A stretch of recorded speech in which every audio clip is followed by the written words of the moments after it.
Bona tarda a tothom, benvinguts i benvingudes a Casa Amèrica Catalunya, benvinguts i benvingudes a una sessió que centrarà l'atenció en el Perú. Aquesta activitat concreta d'avui va començar, de fet, a contemplar-se en la nostra programació temps enrere, quan el Parlament de Catalunya es va comprometre a enviar una missió d'observadors al Perú després que la Junta de Portaveus aprovés a finals de gener de 2023 una declaració que, promoguda per la diàspora peruana al país, defensava les mobilitzacions socials i demanava la fi de la repressió. L'esmentada missió d'observadors va desplaçar-se finalment al Perú entre el 8 i el 15 de juliol de 2023.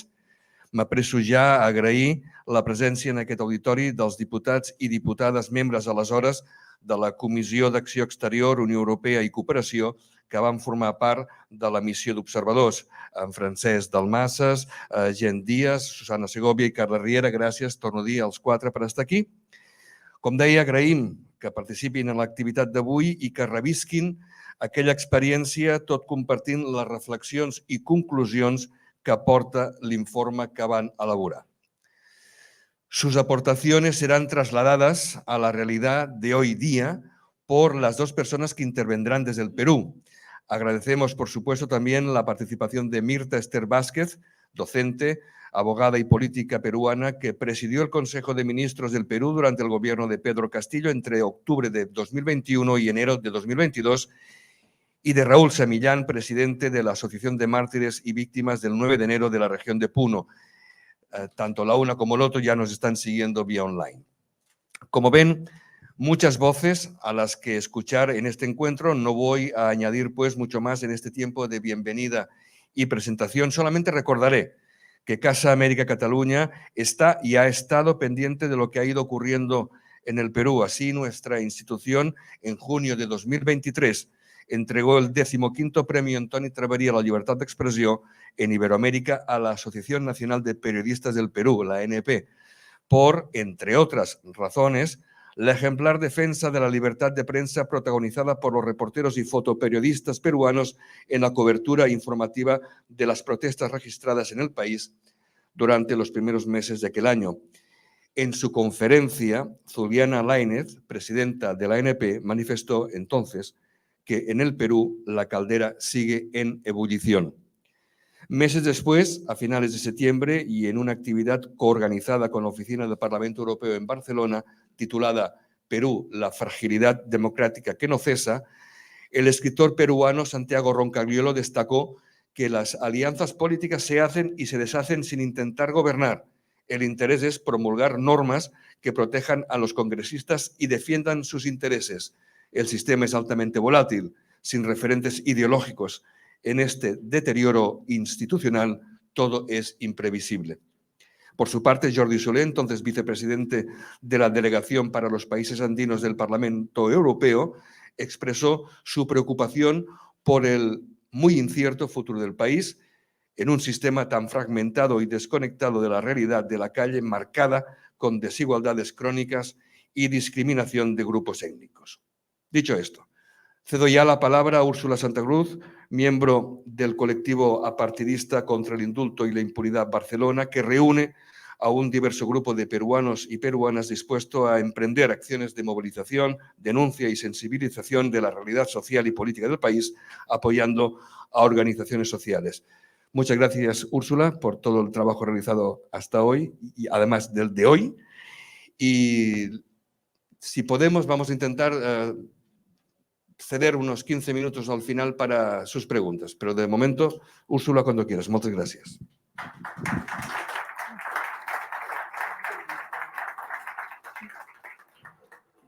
Buenas tardes a todas y a todos que asisten a este acto de hoy.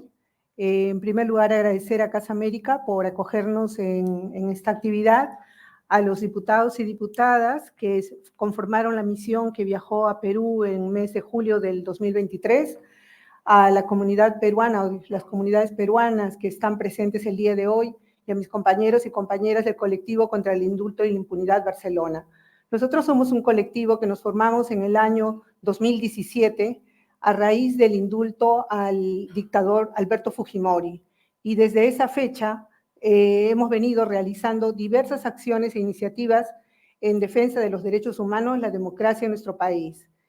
Como fruto de todas esas acciones, la misión de observación que viajó a Perú ha sido producto de un trabajo arduo que iniciamos el 22 de diciembre, a escasas semanas de la ruptura del orden democrático, de la destitución del presidente Castillo y la subida al poder de la usurpadora Dina Boluarte. Preocupadas por la situación de nuestro país, que no solo venía del 2022, sino que era producto del 2016, con unas continuas crisis políticas derivadas de una pérdida de las elecciones por el partido u organización criminal, el partido fujimorista.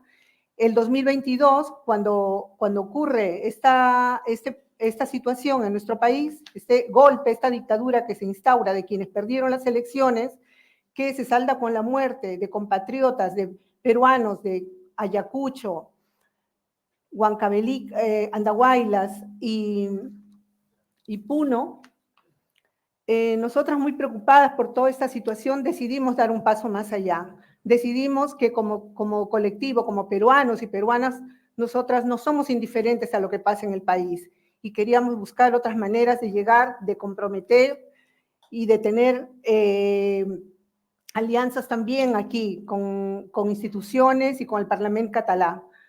Nosotros así fuimos y promovimos una declaración institucional que el Parlamento de Cataluña aprobó el 26 de enero. Se comprometió el Parlamento a enviar una misión de observación internacional que viajó a Perú el 8 de julio. Parece muy fácil y parece que ha pasado casi un año y la presentación de hoy para nosotras, no solo para el colectivo, sino para la comunidad peruana, es un hecho importante, por cuanto que es la primera vez que desde la sociedad civil organizada aquí, de una comunidad peruana antigua, pero que a la vez también como producto de toda esa crisis del Perú, desde el año 2016, hay mucha población migrada en situación irregular en este país, nosotros decidimos que podíamos hacer otro tipo de acciones y acompañados de hermanos y hermanas que no están presentes hoy, como el colectivo Maloca de Colombia, la Taula Permexi, Hijos Barcelona, que nos han acompañado en este camino para también hacernos ver que como peruanos, como ciudadanos en el exterior, nosotros también podemos tener voz, podemos hacer muchas cosas de cara a nuestro país, ¿no? Ese país que nos duele, ¿no? Que queremos y que no podemos ser indiferentes con lo que está pasando allí. La presentación de este informe, que era muy importante para nosotras, porque todo este proceso que hicimos también no hubiera sido posible sin el apoyo fundamental de la Coordinadora Nacional de Derechos Humanos en Perú, de APRODE y de muchas otras organizaciones sociales, feministas en Perú. Y un apoyo también fundamental ha sido la organización Entre Poblas aquí.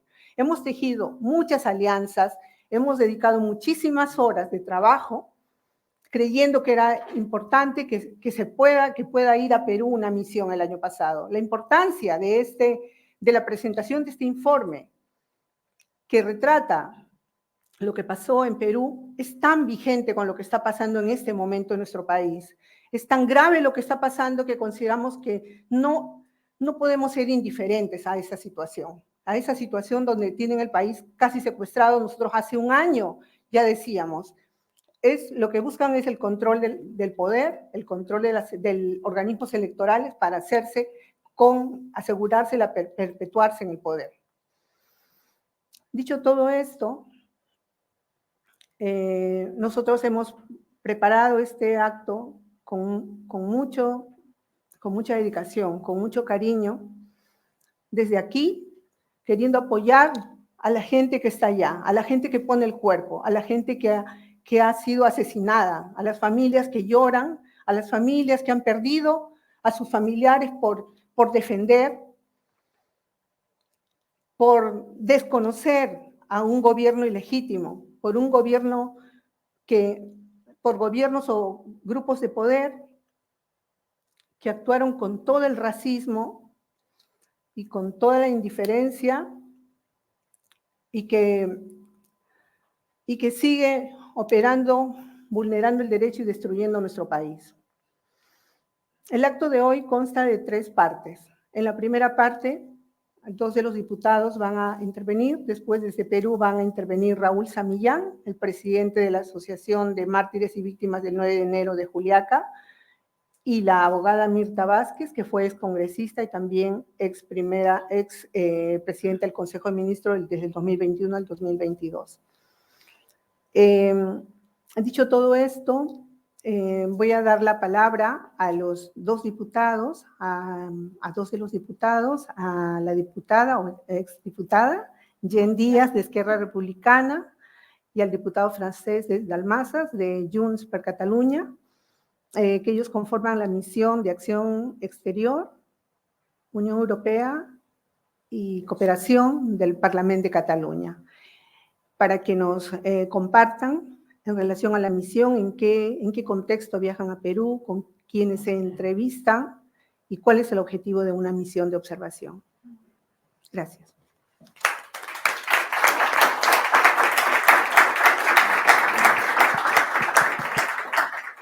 Bona tarda a tothom. Ja no soc diputada, ja m'he alliberat, així que aquest és, jo crec que el darrer acte que faig com a membre del Parlament. En primer lloc, crec que en nom de tots 4 estarem sempre agraïts per aquella visita en el darrer ple de l'any, perquè amb les companyes de Contra l'Indulto vam poder fer aquesta missió, vam poder fer aquesta primera declaració que ens comprometíem a fer aquesta missió al territori i, per tant, fer aquest viatge al Perú del que feia gairebé un any.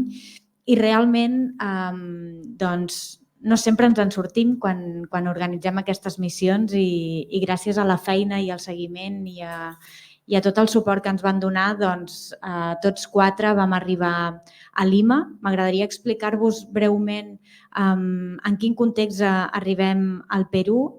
M'agradaria també no oblidar que, a banda d'anar a fer observació internacional i parlar de drets humans i de la vulneració del dret a la protesta, etc., m'agradaria recordar que aquesta fotografia també va ser d'una trobada molt important perquè vam anar a la Ventanilla, em sembla, que no sé si era l'article, la Ventanilla, per poder fer un seguiment també del vessament de Repsol, també per la corresponsabilitat que tenim des de Catalunya de les coses que passen a l'altra banda del món i, per tant, tot i que la nostra missió i l'informe que volíem fer estava molt enfocat a la situació política i a la vulneració de drets fonamentals com el dret a la protesta en aquell moment en el Perú, tot i que ja havia passat uns mesos des dels assassinats, també és cert que vam poder fer aquesta primera aproximació també al vessament de Repsol, que també surt en l'informe, que podeu consultar perquè estan penjats a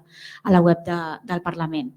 Jo voldria parlar molt breument d'algunes coses que en les observacions internacionals sempre queden una mica en els marges, però que tots els informes que havíem consultat previs al nostre viatge ja feien esment, perquè crec que és important entendre la diversitat de la repressió i de les diferències que hi havia de la repressió, tenint en compte que arribem en un moment en què moltes de les situacions que s'havien de constatar ja estaven constatades per organismes internacionals i, per tant, nosaltres arribem en un context que, tot i que ja estava més en calma, estàvem a les portes d'unes noves protestes en el juliol, amb el que es va anomenar la tercera toma de Lima.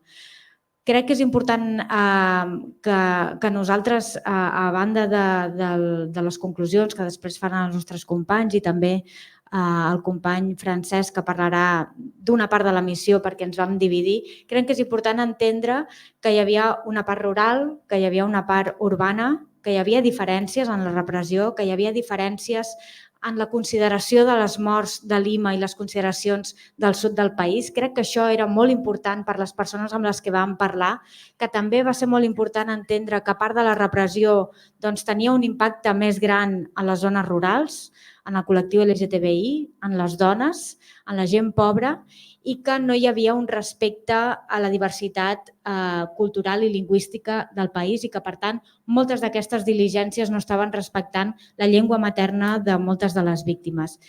Ho dic perquè aquestes qüestions sempre queden una mica tapades, anem a l'engròs, anem a les informacions que segurament són les més greus perquè els assassinats hi van ser i per tant mereixen el focus, però també és cert que hi havia una doble i una triple repressió com més t'allunyaves de Lima i que, per tant, jo crec que nosaltres ens vam comprometre a poder fer tota aquesta aproximació, que una de les nostres mirades també havia de ser la constatació de com la repressió no és igual per tothom i que en un moment en què nosaltres ens vam passar allà 5 dies fent un màster de la situació política i social del Perú, vam passar 3 dies a Lima i vam fer una immersió de 2 dies molt exigents. Els companys van anar a Juliaca i la Susana i jo vam anar a Andahuaylas i a Ayacucho. Allà hi havia una forta sensació que l'estigmatització de terrorisme, el terruqueo, tornava a estar sobre la taula i també vam agafar una mica aquest compromís de poder portar la veu d'aquells que estaven silenciats, dels que estaven menys organitzats. A Ayacucho hi havia una sensació de molta resistència, però en Andahuaylas estaven més oblidats, tenien menys organització i això l'únic que evidenciava és que d'alguna manera les víctimes sentien que hi havia víctimes de primera i víctimes de segona, que les morts de Lima no tenien el mateix impacte social que les morts dels entorns rurals i que això era molt important també a l'hora d'entendre quina havia de ser la resposta a la situació política del país, que no es podien oblidar del sud i que la presa en consideració de què hem de fer a partir d'ara, que era una mica també el que nosaltres intentàvem esbrinar, no poden oblidar el sud del país i no poden oblidar tots aquells que han estat silenciats i que sentien que el seu vot era també un vot de segona. Així que, per la nostra part, jo voldria deixar constància d'això perquè crec que els marges sempre queden una mica oblidats i em semblava important començar per aquí. I ara li dono la paraula al meu company Francesc de Dalmases, que va fer l'altra part de la missió també. Gràcies.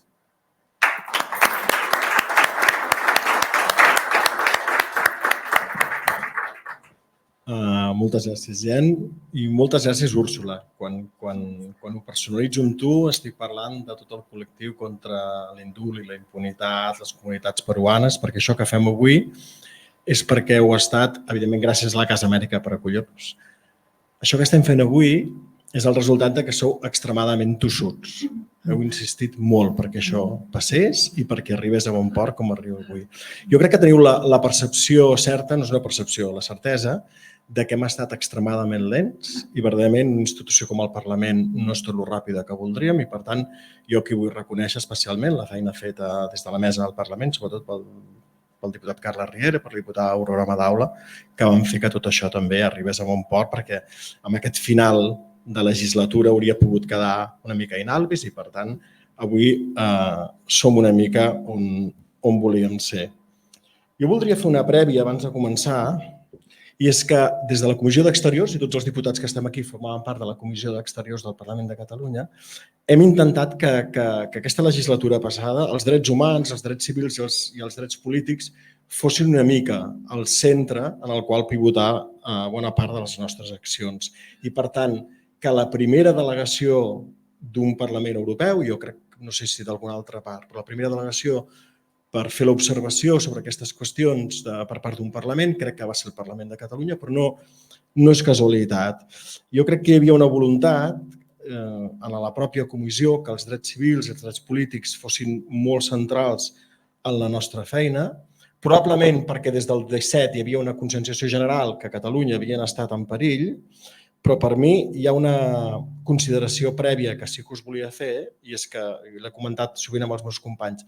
A mi em genera certa incomoditat que des de Barcelona, des de Catalunya, encara integrada a l'estat espanyol, vinguem aquí a explicar i a pontificar sobre la situació dels drets humans a Perú.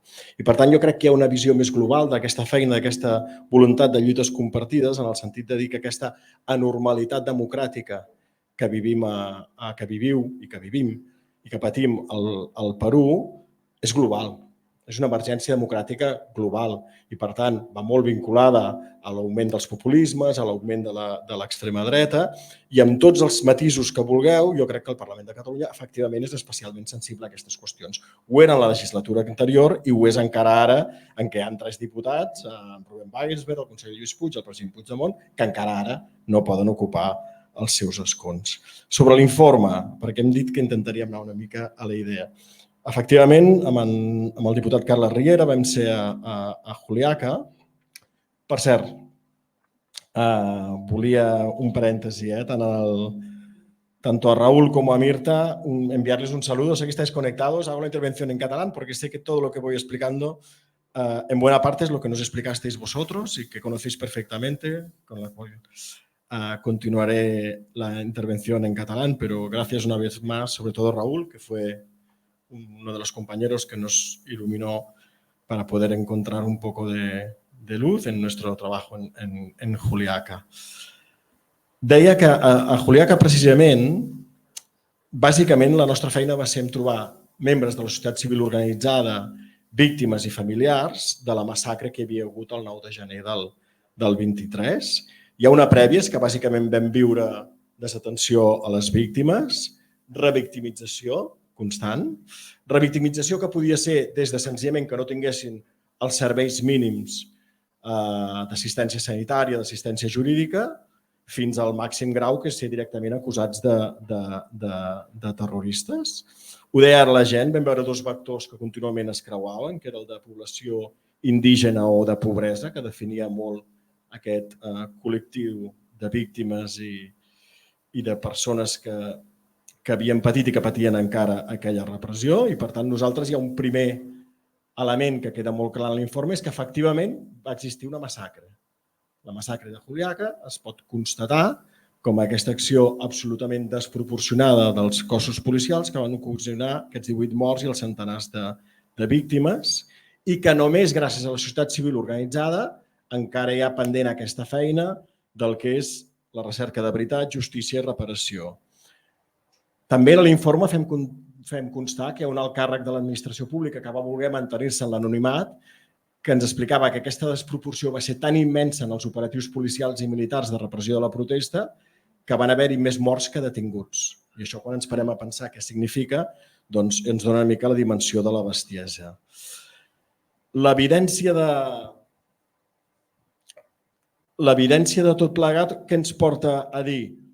Doncs que no només a Juliaca, sinó que tant en les diverses zones del país i per les persones amb qui ens vam relacionar, amb les institucions i amb les organitzacions de defenses de drets humans vinculades a la coordinadora, etc., els drets democràtics fonamentals estan en perill al Perú, com a tantes altres parts del món. Però al Perú, en aquests moments, el dret de protesta és un dret que no està garantit, el dret a la participació política no és un dret que estigui garantit, el dret a l'accés a un sistema judicial en igualtat de condicions per la població no està garantit i, per tant, nosaltres el que en l'informe ve a dir és que nosaltres tenim la percepció d'una fallada global de tota l'arquitectura político-institucional al Perú que l'allunya claríssimament del que seria un sistema democràtic estandarditzable, del que podríem dir que seria un sistema democràtic estandarditzable. Amb efectes col·laterals, també tornant a Juliaca, que nosaltres vam viure, per exemple, en el barri de l'aeroport, que va ser l'escenari de les protestes, però que paradoxalment la majoria dels veïns del barri de l'aeroport no van participar en les protestes. I en canvi, molts mesos després, encara patien la repressió perquè alguns d'aquells veïns van fer accions humanitàries molt bàsiques, que és a la gent que havia patit els gasos donar-los una mica d'aigua, a la gent que estava ferida proporcionar-los que estiguessin a dintre de casa seva fins que poguessin anar a un centre hospitalari o fins que pogués venir una ambulància i que des de llavors patien assetjament constant també de les forces policials, senzillament perquè hi havia aquesta voluntat de no només reconèixer el que havien fet els cossos policials, sinó de revictimitzar tothom que ho havia denunciat o que senzillament demanava justícia perquè havien estat testimoni del que havia passat. Això tenia afectacions molt directes amb tota la població d'aquest barri, però específicament en els joves i els vells, nanos que senzillament no volen anar a escola quan senten alguna cosa que els recorda un tret dels dies de les protestes, no? I per tant també afectacions mentals que tampoc estan sent tractades com cal per part de les autoritats. I acabo. I ara què? Doncs, efectivament, després ho explicarem més bé. Aquest informe ha arribat a tota una sèrie d'institucions nacionals i internacionals que, juntament amb vosaltres, Úrsula, i el vostre col·lectiu, hem elaborat aquest llistat i el Carles des de la mesa es va comprometre que arribessin. Hi ha una feina pendent que per les trobades electorals que hem tingut no s'ha pogut fer, que és una feina al Congrés, on els que si estem representats hem dit que això havia d'arribar al Congrés espanyol i s'havia de tractar al Congrés espanyol i que n'hi havia una altra, que és en el Parlament Europeu, que ja heu fet una feina, però que nosaltres volem a través dels nostres eurodiputats que també es faci una feina. I acabo estrictament amb una reflexió que és estrictament política. Una altra vegada més, sense la societat civil organitzada això seria impossible, ho he dit al començar i acabo dient el mateix. I la reflexió política seria més per algú com jo que circumstancialment està fent de diputat, però que ha treballat pels drets humans en llocs molt diversos, des de Mèxic, Bòsnia, el Kurdistan, Ruanda, llocs molt diferents del món. Quan el 17 va passar el que va passar a nivell de repressió després del referèndum de l'1 d'octubre, hauria estat molt fàcil que l'independentisme s'hagués tancat en si mateix o que les institucions catalanes s'haguessin tancat en si mateix en la defensa. Jo del que valoro més dels companys de la feina que majoritàriament s'ha fet a la Comissió d'Exteriors és que aquesta voluntat de coneixement, reconeixement i promoció dels drets humans no s'ha quedat a Catalunya o senzillament amb la defensa dels drets individuals i col·lectius dels catalans, sinó que s'ha mantingut en coherència a nivell internacional. Jo en aquest sentit us agraeixo molt, Úrsula, que hagueu estat capaços de fer això i jo us demanaria, per acabar, que això no ho deixem de fer, que tinguem molt clar quines són aquestes lluites compartides i com les hem de fer efectives. I ho deixaria aquí. Muchas gracias.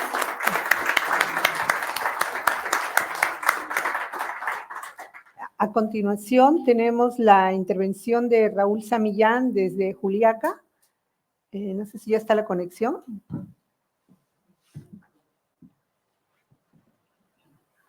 No, para que lo vean, hay que mirar una cámara de ella, que está por allá. Raúl.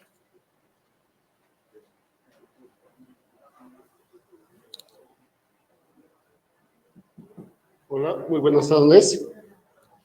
Aquí, tienen que mirar aquí para que los vea. Sí, sí, no están, él está viendo la espalda. Sí.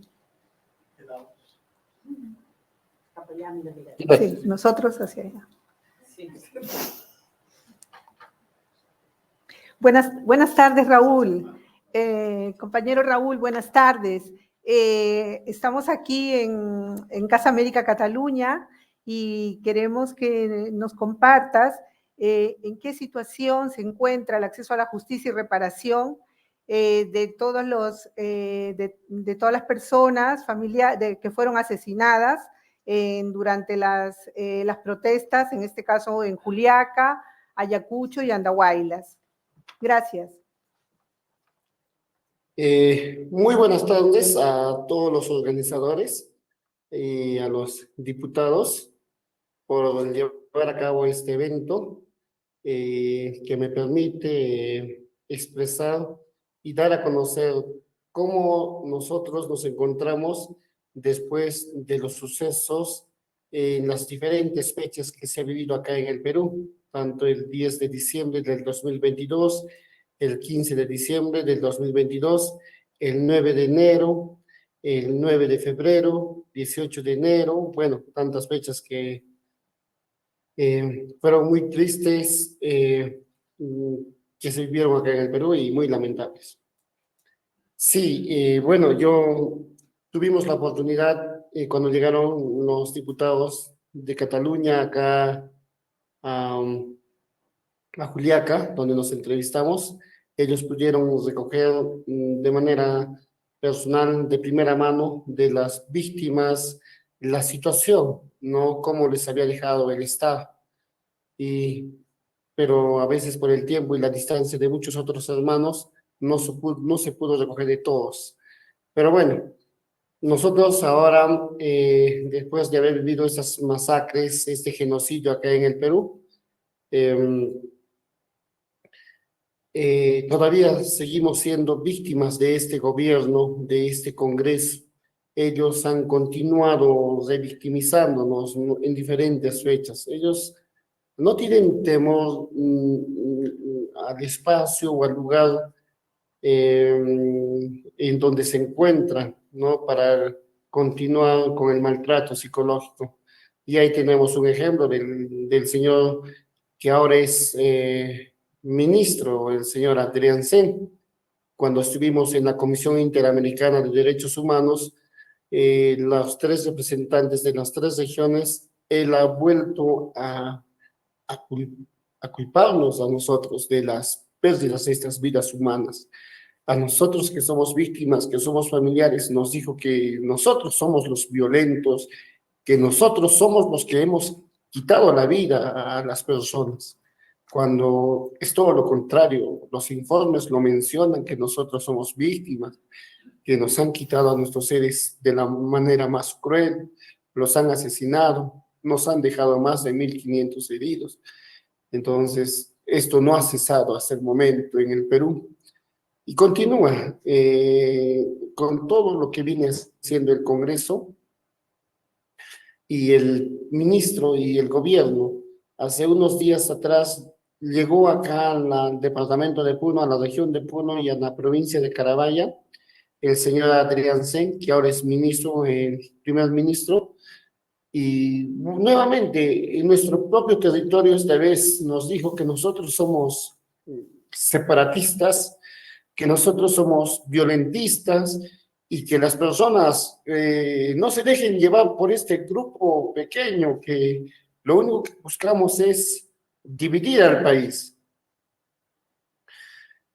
Y yo no entiendo, no sé si el señor tenga un poco de sensibilidad humana para continuar con ese maltrato, porque nosotros somos víctimas. Nosotros no solamente lo mencionamos, sino tenemos las pruebas, tenemos los informes de tantas organizaciones internacionales que dan muestra de lo que se ha vivido en el Perú. Entonces, nosotros como familiares, ¿qué buscamos? Justicia. Queremos justicia, queremos que se haga justicia y que caigan todos los responsables. Entonces, aquí en el Perú, si una persona de color o que vive en los Andes levanta la voz, es terrorista, es un separatista, es un violento. Bueno, todos los adjetivos posibles que nos pudieran poner, esos somos las personas que pedimos justicia en el Perú. Entonces, creo que para ellos nosotros debemos de aceptar. Si nos han matado, debemos estar callados. Si siguen vulnerando nuestros derechos, debemos mantenernos callados. Creo que esa es la convivencia que quieren tener en el Perú, o de silenciar que nosotros que vivimos en los Andes, en otras regiones y otras provincias, no tenemos los derechos que ellos tienen. Ellos sí pueden expresar libremente los derechos que se consagran en la Constitución. Esa es la situación actual, cómo se vive aquí en el Perú. Por parte del Congreso, continúan legislando normas, leyes que van en contra de estos derechos fundamentales del ser humano. Hace unos días atrás también aprobaron en primera legislatura la ley contra la ley de amnistía, que quieren liberar a todos aquellos que han asesinado en los años 90. Personas que hasta el momento, más de 30 años buscando justicia, ahora no van a poder encontrar, porque de aprobarse en esa segunda legislatura esa ley, lo que va a conseguir es que todos queden libres, tanto los que causaron daño por parte del Estado y los que causaron daño por parte de estos grupos, ¿no? De Sendero Luminoso o el MRTA. Entonces, eso es lo que viene haciendo en la actualidad este Congreso. Prácticamente continúan vulnerando aún más los derechos, tratando de quedarse o tener control de cada una de las instituciones que administran justicia.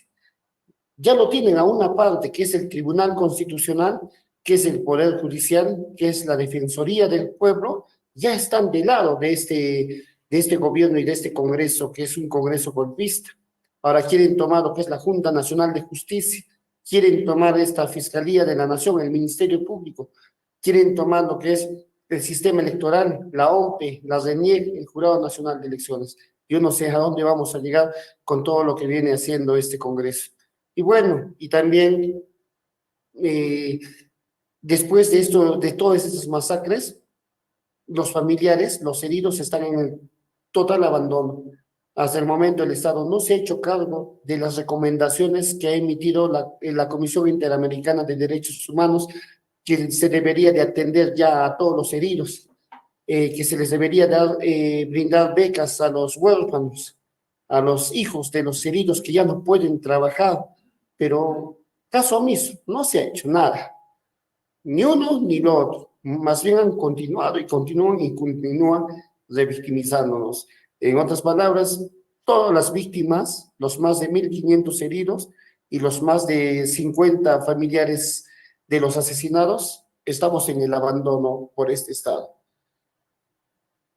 Ahora último, hemos tenido que viajar a Pichanaki, un lugar donde también ha habido una masacre, se desconoce mucho, porque en se tiene 56 víctimas, de las cuales 24 personas están dentro de las investigaciones que está llevando a cabo la Fiscalía de la IFICABI.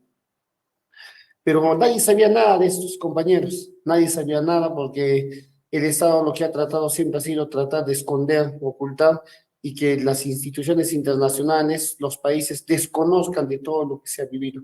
Pero gracias a Dios hemos tenido el contacto y estos hermanos ya se van organizando, ya van a formar una asociación para que al lado de las otras asociaciones, como es el caso de Puno, Ayacucho y Apurímac, continuemos en búsqueda de justicia.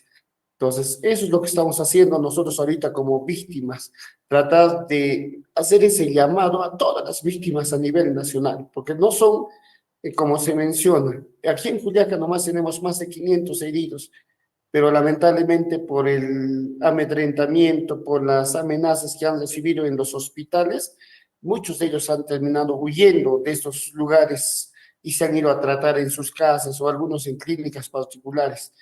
Y siempre vamos a hacerles el llamado a todos estos hermanos que son heridos, son víctimas, que salgan y que empiecen a denunciar y que pierdan el miedo, porque nosotros ya lo hemos hecho, nosotros seguimos resistiendo a todos los atropellos del Estado, pero estamos ahí y con el apoyo justamente de los hermanos de acá de Barcelona y con los hermanos de Washington, de diferentes países que están en el extranjero, que nos dan ese apoyo moral, en algunas ocasiones ese apoyo económico, es que nosotros continuamos de pie y luchando por esos derechos que son fundamentales, no solamente en el Perú, en el mundo entero.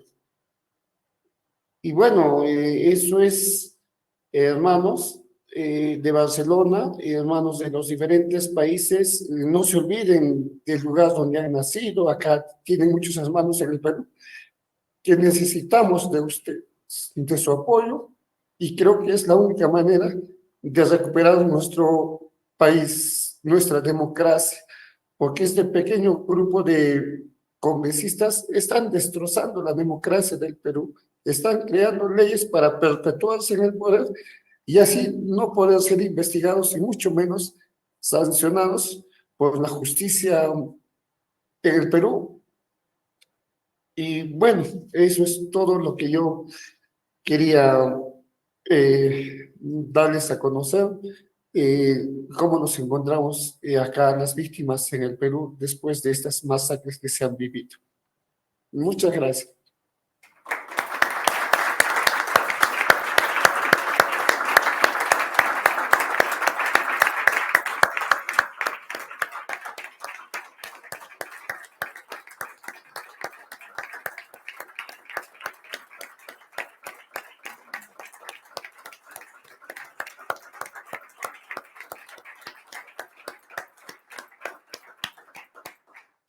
Muchas gracias, compañero Raúl. Y nosotros desde aquí recogemos y mantenemos el compromiso, desde lejos también apoyarles a todos ustedes que están allí resistiendo y luchando por recuperar el país. Un fuerte abrazo para ti, compañero, y para la Asociación de Juliaca, de Ayacucho y Andahuaylas. Muchas gracias. A ustedes, gracias. Muchas gracias, señorita Claudia, y gracias a cada uno de ustedes, señores diputados. Y bueno, nosotros continuamos de pie gracias a la fortaleza que ustedes nos brindan. Y bueno, no se olviden de que aquí en el Perú hay personas que los necesitan y continúen con esa labor en defensa de los derechos humanos de todos las personas en el mundo, no solamente del Perú, sino de los hermanos que en Palestina también están sufriendo, están exterminando prácticamente a todo un grupo, una etnia de hermanos que viven por esos territorios. Muchas gracias.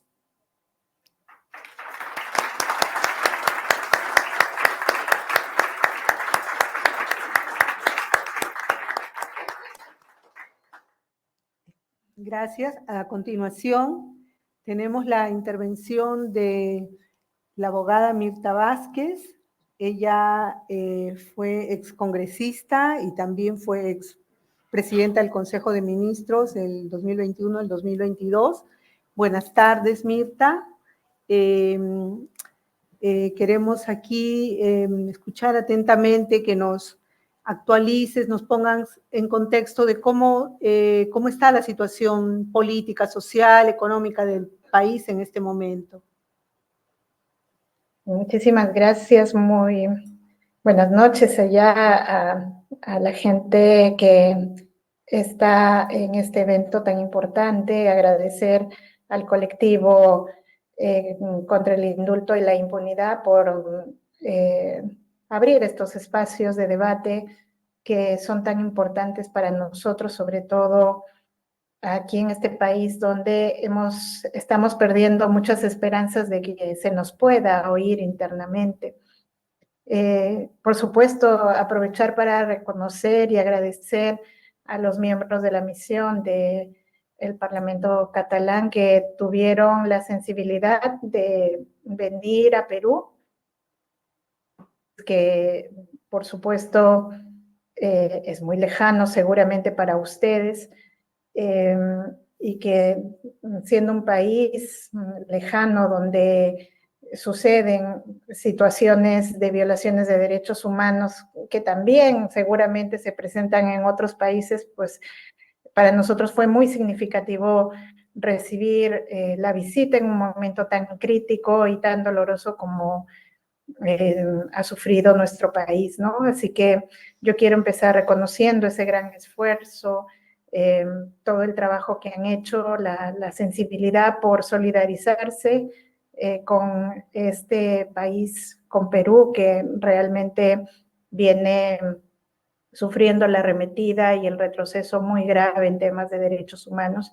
Y por supuesto también, como siempre, manifestar nuestra solidaridad y nuestro respeto al pueblo del sur, ahora representado muy bien por Raúl Samillán, que encarna claramente los esfuerzos de un pueblo que, a pesar de todo lo que ha sufrido, pues sigue en resistencia y sigue luchando por justicia y por reivindicar los derechos, ¿no?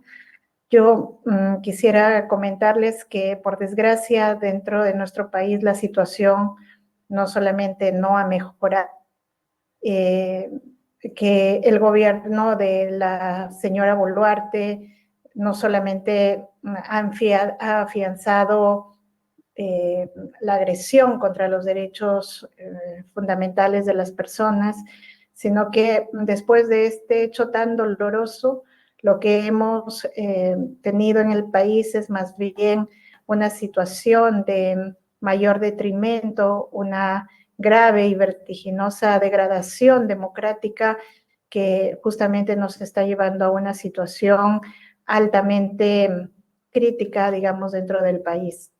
Ya nuestro país, después de lo que sucedió con las masacres, ha recibido una calificación de ya no ser una democracia. Ha sido calificado por varios estudios como desde un régimen híbrido, es decir, ya no es una democracia plena. También se lo ha calificado como una democracia imperfecta, hasta llegar a decir que ya nuestro país no estaría cercano ni siquiera a esa democracia imperfecta, sino más bien a una autocracia, ¿no? Y sí, creo que a estas alturas incluso podríamos hablar de que hemos entrado en un proceso básicamente de dictadura dentro del país, en el que en este momento, justamente en este momento, hay un golpe de Estado en desarrollo, un golpe bastante atípico porque efectivamente no es un golpe dado ni por militares, ni por un gobernante en la presidencia, sino por el Congreso de la República, el cual después de esta situación de las masacres y en lugar de cuestionar, digamos, el régimen de Dina Boluarte, lo que hizo es hacer una fuerte alianza con ella y finalmente Boluarte accedió a esta alianza para también protegerse y generar impunidad sobre sus responsabilidades. Entonces, tenemos un país en el que la presidenta, básicamente, si se la puede llamar así, no está gobernando, sino que es el Congreso quien gobierna, casi condicionando a Boluarte de que si no lo deja tomar las decisiones, pues la sacarían del gobierno.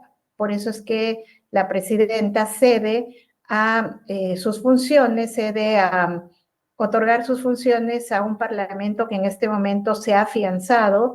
Es un parlamento que ha generado una coalición mafiosa de una serie de grupos de políticos que lo que está haciendo en todo este tiempo es básicamente generar una situación de destrucción de la democracia, de la poca institucionalidad, poca y débil institucionalidad que nos quedaba, y pues está arremetiendo contra los derechos de los ciudadanos principalmente.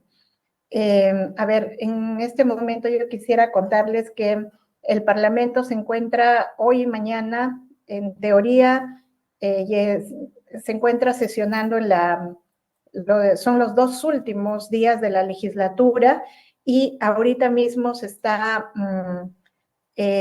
discutiendo si se aprueba en segunda votación una ley para declarar que no se puede perseguir a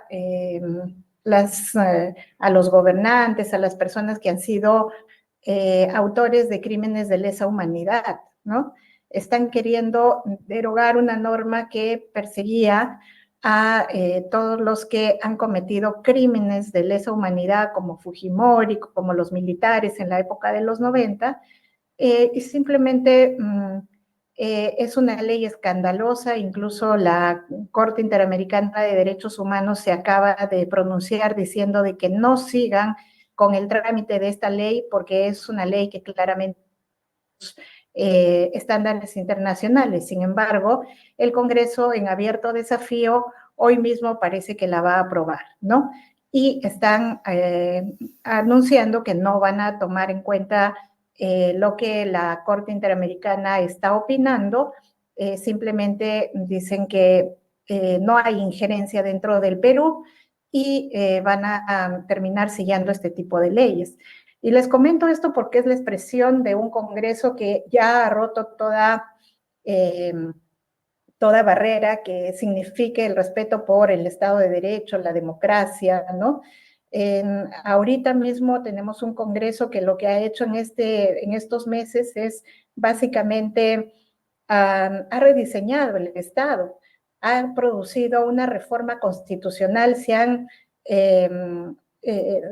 constituido de facto como una asamblea constituyente y han modificado la Constitución de manera escandalosa, ¿no?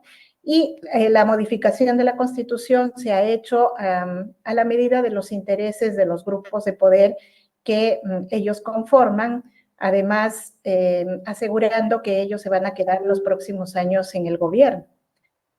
También otra señal de este Congreso, cómo está destruyendo la democracia, es que ha capturado las principales instituciones del Estado. Raúl lo estaba comentando, pero nosotros no tenemos Defensoría del Pueblo, no tenemos Tribunal Constitucional, no tenemos Contraloría, por ejemplo. ¿Por qué? Porque el Congreso lo que ha hecho es poner al frente de estas instituciones a gente que es afín a estos grupos mafiosos, a esta coalición mafiosa, que finalmente son los que están determinando las decisiones más importantes del país. Los ciudadanos nos hemos visto en este momento, estamos en una situación de no contar con una institución democrática que pueda defender nuestros derechos. Lo último que están haciendo en estos días es tratando de modificar justamente las normas para elegir jueces y fiscales, y también van tras una ley que declararía en reorganización el Ministerio Público, con lo cual también quieren capturar esta institución tan importante de justicia. Hay ciertamente una resistencia del Ministerio Público, sobre todo, ¿no?, que está llamando incluso a la ciudadanía a las calles a defender el Estado de Derecho, pero han abierto el desafío del Congreso, que incluso ha salido a decirle al Ministerio Público y a la Fiscalía de la Nación que si no se ordenan, ellos se encargan de ordenarlos, con esas palabras, ¿no? Un régimen absolutamente el que tenemos ahora mismo. Por otro lado, en este momento se están promulgando una serie de normas, el Congreso está sesionando, toda esta semana ha sesionado, y lo ha hecho para sacar una ley de normas, una suerte de normas que lo que hacen es producir un serio retroceso en el tema, sobre todo de derechos ciudadanos, ¿no? Básicamente, por ejemplo, esta coalición que está gobernando el país, que es una coalición mafiosa, pero es una coalición también bastante conservadora y autoritaria, ha aprobado normas, por ejemplo, que prohíben el tema de la educación en género en la escuela pública. Han aprobado la norma que impide que se pueda usar el lenguaje de género. Están aprobando normas que lo que hacen es criminalizar más la protesta ciudadana, y entre hoy día y mañana también corremos el riesgo de que se apruebe una ley que lo que está promoviendo básicamente es que ya no haya cooperación internacional vía ONGs en el Perú, que es el único país en Latinoamérica que ha promovido eso, pues es El Salvador, que ha prohibido pues la cooperación internacional para desmovilizar a la sociedad civil, porque justamente organizaciones no gubernamentales las que en estas instancias están ayudando y están cumpliendo un rol de fortalecimiento de las organizaciones, de las víctimas. Por ejemplo, en este caso, las víctimas de violaciones de derechos humanos a partir de las masacres solo son apoyadas por las organizaciones no gubernamentales. Si se logra aprobar esta ley, nos prohibirían hacer este tipo de apoyo, porque el Congreso está calificando la intervención en protección de derechos humanos o denuncia de casos de corrupción como activismo político, y están sancionando eso con el cierre de las organizaciones no gubernamentales, ¿no? Entonces, ha habido ciertamente un pronunciamiento de varios países de la Unión Europea, etcétera, diciendo que no pueden aprobar esa norma, pero el Congreso en este país básicamente no tiene en cuenta ni siquiera ese tipo de pronunciamientos. Han salido a desafiar diciendo que nadie les va a impedir cumplir con su función. Entonces, esta es la situación, digamos, de un empeoramiento grave, vertiginoso de la degradación democrática, pero además de eso, fíjense, en los temas hay una situación de muy poco avance en justicia respecto a estos sucesos tan terribles en el Perú, y que ustedes claramente lo han puesto en el informe, ¿no? Los procesos judiciales, y ahí Raúl lo podrá ratificar, avanzan de manera muy lenta. Se ha puesto varias restricciones para que los procesos puedan tener, digamos, una dinámica mayor, para que puedan estos casos resolverse en tiempos céleres, entonces la gente tiene que estar con sus propios medios tratando de ir a Lima para que las diligencias se agilicen. No hay una facilidad, digamos, para que los procesos judiciales avancen y con eso, pues, la justicia se ve bastante lejana todavía para las víctimas de las masacres. Luego, por su parte, el Ejecutivo, el gobierno, sigue con esta narrativa tan revictimizadora que Raúl lo contaba, ¿no?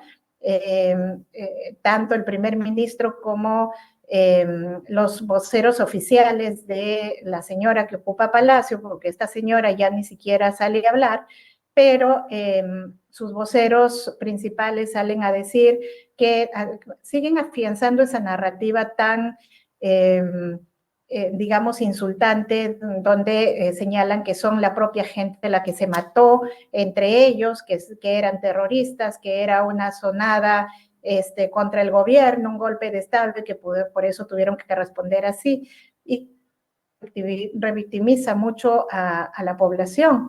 Y por otro lado, estos gestos, digamos, del Congreso, hace un par de días, la Comisión de la Mujer y Poblaciones Vulnerables del Congreso de la República denegó un proyecto de ley que permitía acceso a educación y a reparaciones para los hijos, los huérfanos de las masacres. Entonces, se nos está cerrando, digamos, la posibilidad de hacer justicia por todo lado, ¿no?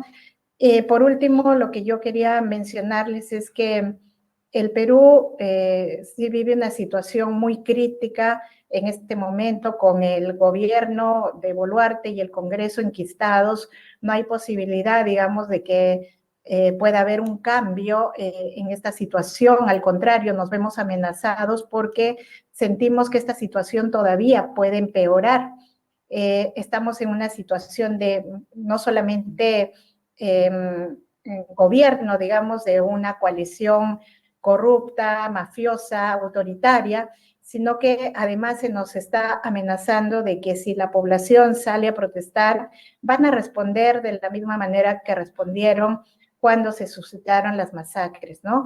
Es decir, que no cesan las amenazas de seguir violando derechos fundamentales, derechos humanos. La población se está queriendo declarar en desobediencia civil, con lo cual eso nos lleva a un escenario también bastante preocupante, porque ya sabemos que el Estado tiene resuelto seguir respondiendo de la manera como lo hizo anteriormente, y en medio de esta situación de caos, lo que están generando, digamos, como resultado es que las poblaciones más vulnerables sean las que se ven más afectadas, ¿no? La pobreza, acaba de salir el último estudio de pobreza en el Perú y hemos entrado en un aumento de la pobreza casi de 8 puntos porcentuales en solamente estos 2 años de gobierno de la señora Boluarte. Ha aumentado la pobreza y la pobreza extrema. Estamos en una situación muy crítica en cuanto a avance de criminalidad organizada. La población en este momento se ve asediada porque avanza no solamente la delincuencia común, sino las economías ilegales han empezado a expandirse de manera descontrolada, porque eso es lo que sucede cuando no tenemos un gobierno real y tenemos pues un Congreso mafioso que lo único que hace es sentarse todos los días a legislar a favor de los intereses propios, ¿no? Entonces, sí creo que es muy peligrosa y muy preocupante nuestra situación. Agradecemos mucho porque yo creo que, como decía Raúl, el hecho de que alguien para nosotros es muy importante en este momento. Sabemos que en todo el mundo, con todas las guerras que tenemos que enfrentar, con todas las situaciones tan trágicas que vivimos de violaciones de derechos humanos, pues seguramente Perú resulta siendo un caso más, pero efectivamente nosotros estamos en situación de pedir auxilio, digamos, a la comunidad internacional, porque internamente este país está secuestrado por un grupo no solamente mafioso, corrupto, criminal, sino que un grupo que básicamente no cree claramente en los derechos de las poblaciones, ¿no? No les importa eso, y si mataron ya a 50 ciudadanos, no les importa matar a 50 más. Estamos en un altísimo riesgo en el Perú y por eso, gracias a todos los que de alguna manera han colaborado con no solamente la misión, sino que siguen difundiendo nuestra situación fuera del país. Muchas gracias.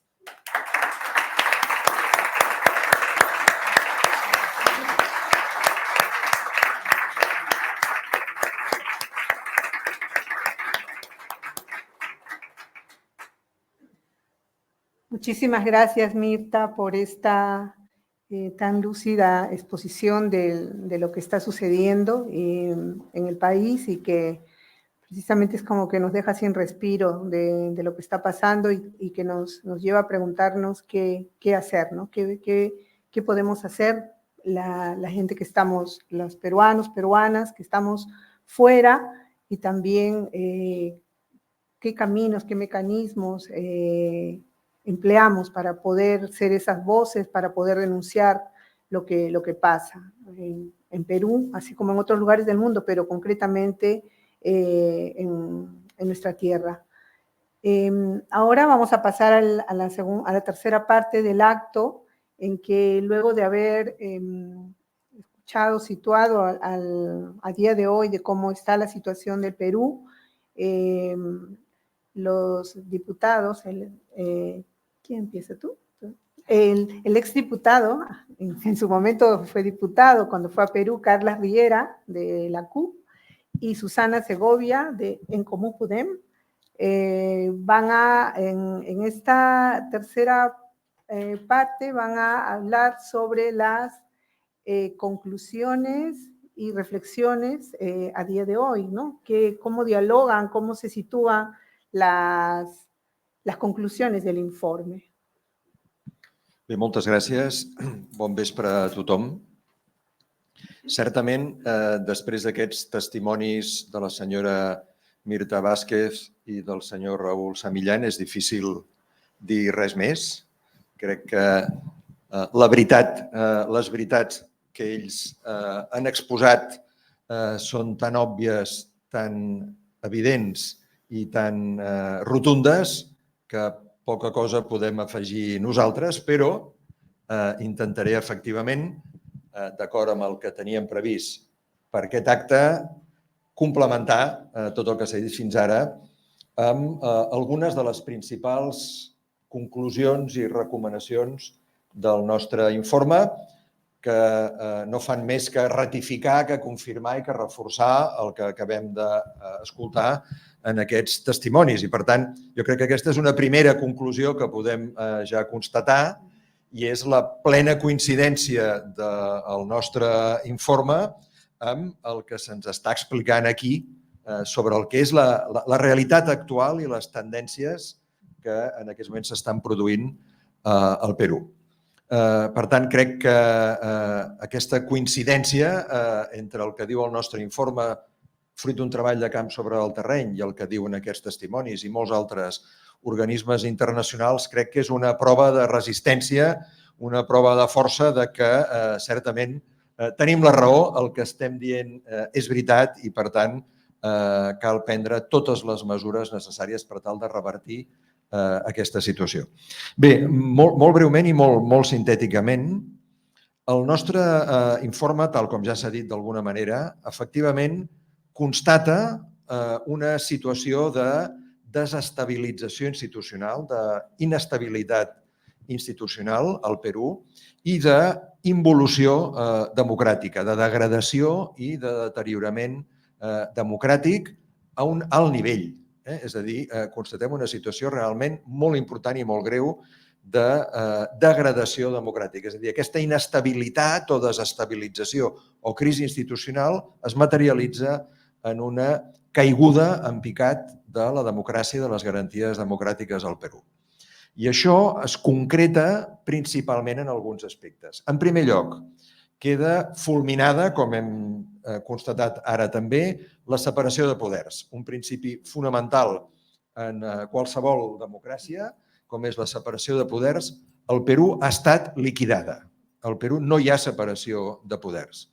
En segon lloc, en aquest context de no separació de poders, hi ha determinats grups de poder polític, social i econòmic que s'apropien de l'Estat i de determinades institucions i exerceixen el poder de forma no democràtica. Podríem dir que de forma autoritària, de forma despòtica. Podríem dir que un entramat de grups de poder social, polític i econòmic val a dir que en estreta connivència en interessos extractivistes a nivell internacional es reapropien de les institucions de l'Estat, desplacen, eliminen, liquiden la raó pública, la raó democràtica de l'Estat i, per tant, creen una situació d'anomalia i d'excepcionalitat no democràtica en el Perú, tal com se'ns acaba d'explicar ara, gestionant i administrant l'Estat i les institucions de l'Estat en funció d'interessos privats i de la seva reproducció en el poder polític i institucional.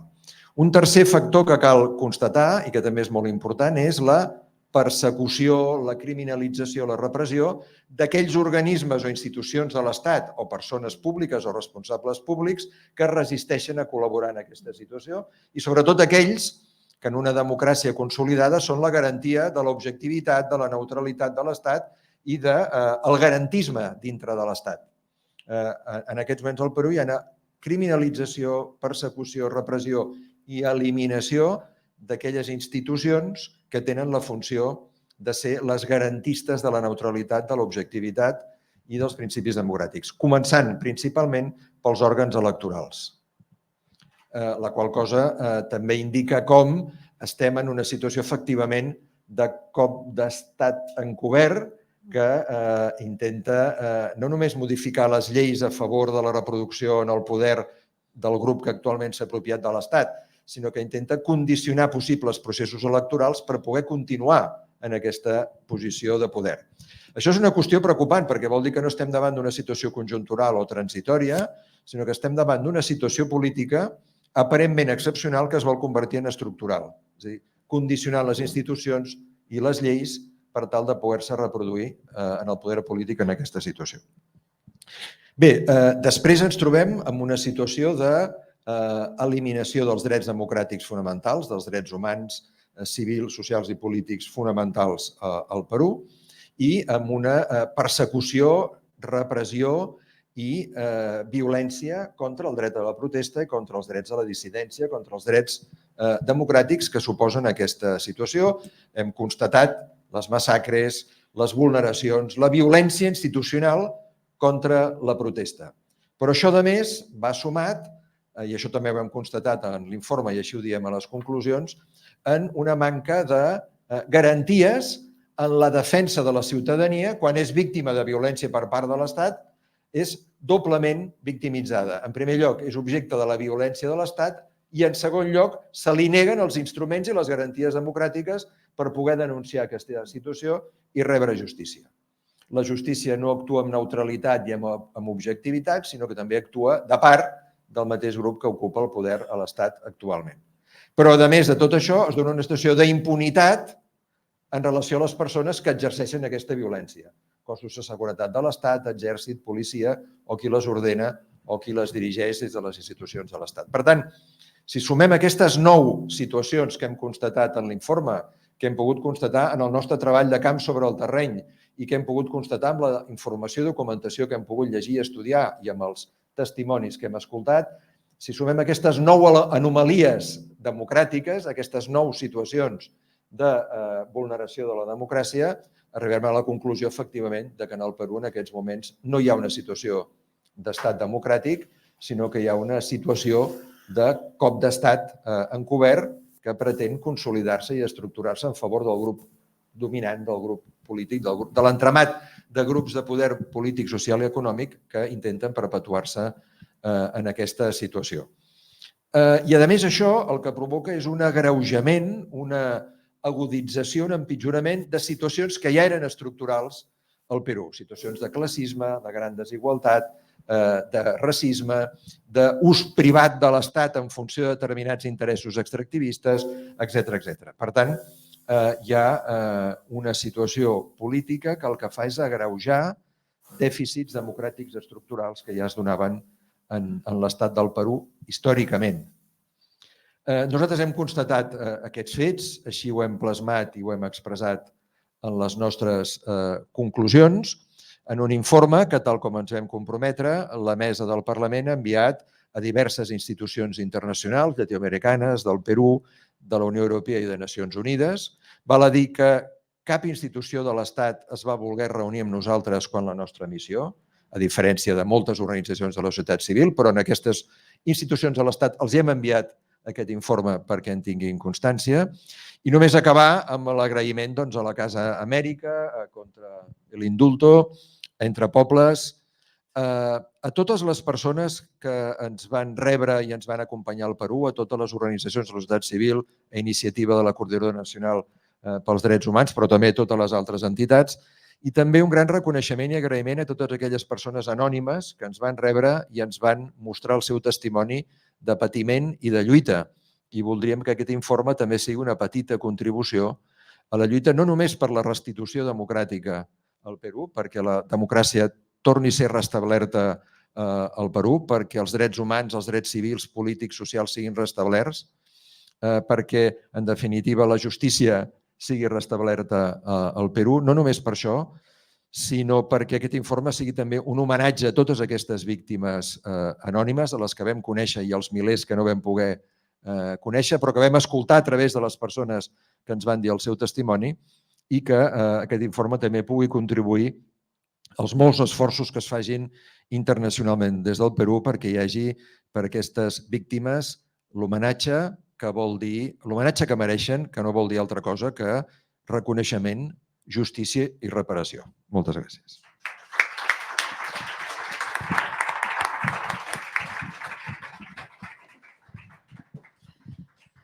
Bé, parlar a l'última és el que té, que s'ha dit gairebé tot, i a més ens hem passat una miqueta del temps, així que intentaré ser molt breu. Jo volia agrair-vos a tots l'oportunitat de poder explicar la missió i les conclusions de l'informe aquí a la Casa Amèrica. Crec que també fer-ho justament aquí és una senyal molt clara, no? Perquè al final la Casa Amèrica és un dels exemples d'una relació de cooperació, de solidaritat i de germanor entre Catalunya i Amèrica Llatina que ja porta molts anys, ¿no? Amb molts cicles i amb molts actes, pero sobre todo quería agradecer a Mirta y a Raúl que nos hayan podido acompañar también, porque además realmente son ellos los que dan sentido, y ellos y mucha más gente como ellos, los que dan sentido a que el Parlamento de Cataluña decida hacer una misión de observación internacional de derechos humanos.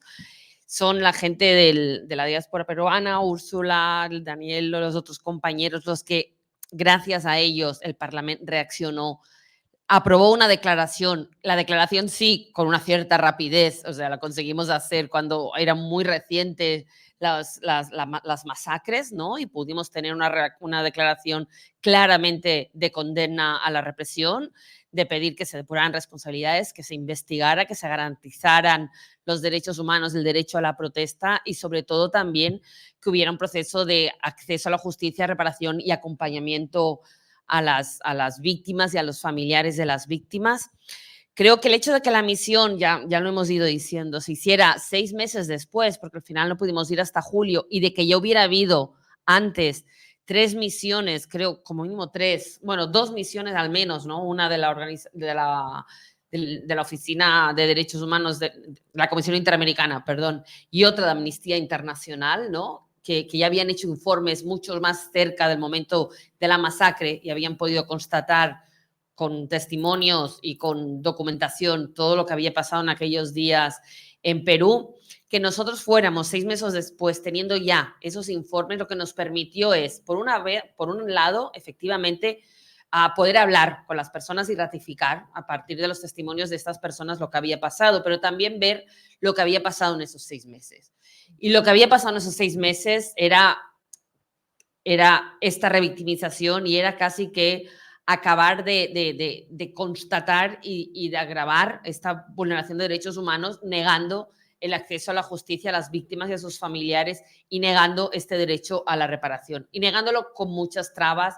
Se han comentado, algunas de las trabas eran las dificultades de acceder a procesos judiciales en los territorios donde había habido la masacre. Se hacían por videoconferencia, se hacían sin traducción para muchas personas que no podían expresarse de una manera fluida en castellano, se hacía poniendo muchas dificultades al acompañamiento de abogados que pudieran acompañar a las familias en su denuncia, cambiando a las personas que eran referentes en estos temas.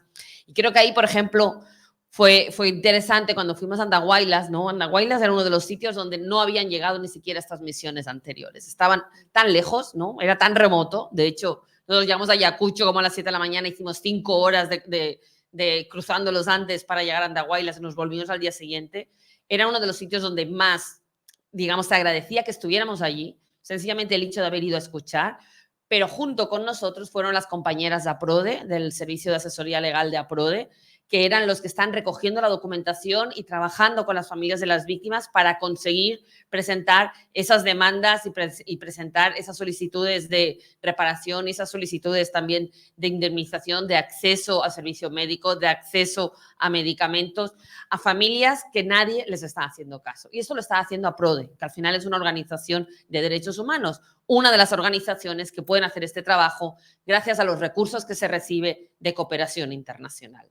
Entonces, justamente una de las cosas que también decía la resolución era la importancia de seguir dando este apoyo, de poner también el acompañamiento a esas familias y lo que está pasando en Perú como una de las prioridades también de la cooperación catalana, porque al final es cierto que siempre tenemos estos países prioritarios, pero tenemos que tener la capacidad de reaccionar a aquello que está pasando y porque además cuando los gobiernos quieren impedir que la ciudadanía tenga acceso a derechos, en muchos sitios lo primero que hacen es justamente cortar los fondos de cooperación al desarrollo. Lo decía Mirta, ¿no? Que había pasado también en El Salvador, ha pasado también en Nicaragua y aquí es donde creo que es más importante que nunca el compromiso de la ciudadanía de Cataluña, pero también del Gobierno de Cataluña y del Parlamento de Cataluña para seguir utilizando estos fondos de cooperación al desarrollo para dar apoyo, ¿no? a todas estas organizaciones en los países de América Latina, de África, de todos sitios que están trabajando por garantizar los derechos humanos de la ciudadanía, muchas veces, la mayoría de las veces, en contra de los gobiernos y con todas las dificultades que ponen los gobiernos para que se reciban estos fondos. Pero hay alguna cosa más que podemos hacer, ¿no? Estuvimos también, como hemos dicho, visitando a los afectados por el derrame de Repsol. Y justamente una de las cosas que estamos haciendo en aquel momento y que también les pudimos explicar allí es que en el Parlamento de Cataluña se estaba tramitando la ley de creación del Centro de Empresa y Derechos Humanos, que es otra de las cuestiones que lamentablemente no llegamos a acabarla y a poder aprobar la ley antes de que finalizara la legislatura, pero que es uno de los compromisos pendientes retomarla en esta legislatura. Estaba ya muy avanzados los trabajos. De hecho, creo recordar que los afectados del derrame de Perú fueron algunos de los que comparecieron también durante todo el trámite de la iniciativa legislativa. Y creo que parte del compromiso y el seguimiento también de esta misión que pudimos hacer es comprometernos para que este Centro de Empresa y Derechos Humanos finalmente sea una realidad y que Cataluña sea pionera también en la creación de este centro. Esperemos que ahora sí, en esta próxima legislatura, que esperemos que dure lo suficiente como para poder aprobar esta iniciativa. Y sencillamente no quería alargarme más. Creo que lo más importante de la misión, aparte de constatar todo lo que han comentado Carlas, Jenny y Francesc, es que a pesar de la impotencia y de la frustración que muchas veces nos provocaba escuchar todo lo que estábamos escuchando y sentir que no podías hacer mucho más, que realmente lo que se nos transmitiera es la importancia de que cargos institucionales, cargos electos de la otra punta del mundo fueran hasta allí para escucharlos, era una de las cosas que también daban sentido a la misión. De hecho, nos decían que habían ido más diputados catalanes que diputados peruanos a verlos, porque no había habido tampoco visitas de los mismos diputados de Lima. Creo que la fractura entre lo que es Lima, ¿no? Esos dos Perús, Lima y todo lo que son la zona de los Andes y toda la zona rural, toda la zona no urbana, era algo que salía todo el tiempo. La misión fue justo antes de una nueva convocatoria a protestas, que fue lo llamada la toma de Lima. Entonces, este tema está muy presente también en todas las declaraciones. Encontramos desde la gente de Andahuaylas que creo que realmente se veía mucho la diferencia, por ejemplo, con el tejido social y con la gente que había en Ayacucho, que tenían más estructura organizada y que habían tenido, digamos, más posibilidades de procesar lo que les había pasado y de fortalecerse a nivel organizativo. En cambio, en Andahuaylas estaba mucho más desestructurada la red de familiares y de víctimas. En Andahuaylas había mucho miedo a movilizarse. También había mucha dificultad económica en movilizarse. Movilizarse a Lima para mucha gente es dejar de trabajar, pues en su negocio, dejar de trabajar en su huerto, dejar de poder atender las necesidades inmediatas. Es decir, además del gasto de ir hasta allí, era el dejar de ingresar. Y esto te lo decía muy claramente, es que ahora ya no podemos permitirnos irnos a Lima. Había miedo también, pero en cambio en otros sitios, por ejemplo en Ayacucho, había mucha dignidad y mucho orgullo de decir, a mí no me van a callar y no me van a amenazar, ¿no? También pudimos ver en aquellos días que empezaron a poner controles de acceso a Lima, ¿no? Días antes de la misma movilización de la toma de Lima, como se llamaba esta movilización, y los controles que se hacían en los buses, en todos los medios de acceso a la capital de Lima. ¿Cuál era el único criterio que tenían para pedirle a la gente? Pues preséntame tu documentación, ¿para qué vas a Lima? Tienes que bajarte del bus. Al final era el criterio étnico. Y creo que esto era una de las cosas que también el informe de Amnistía Internacional, que justamente hablaba de las masacres, pero que lo titulaba Racismo estructural e institucional, es que las masacres tampoco se entiende sin este racismo que está impregnado estructural e institucionalmente en Perú y en muchos otros países del mundo, evidentemente, pero que seguramente Perú es uno de los que hay más segregación en este sentido, una segregación que quizás a nivel de constitución o a nivel de leyes no está registrada, pero que en la práctica social y política cotidiana la viven sobre todo las personas de allí. Nada más, solo agradeceros esta oportunidad de podernos explicar, lamentar que hayamos ido con este retraso y con todos estos entrabancos. También es verdad que ya hicimos una primera presentación en la nave Bostik en diciembre, justo cuando se hacía un año de las masacres, y bueno, creo que el tema lamentablemente sigue vigente, como Mirta nos explicaba y Raúl también nos contaban, seguirá dando mucho que hablar, seguirá habiendo mucho trabajo que hacer aquí, y para eso esperamos trabajar con la comunidad peruana aquí en Barcelona, en Cataluña.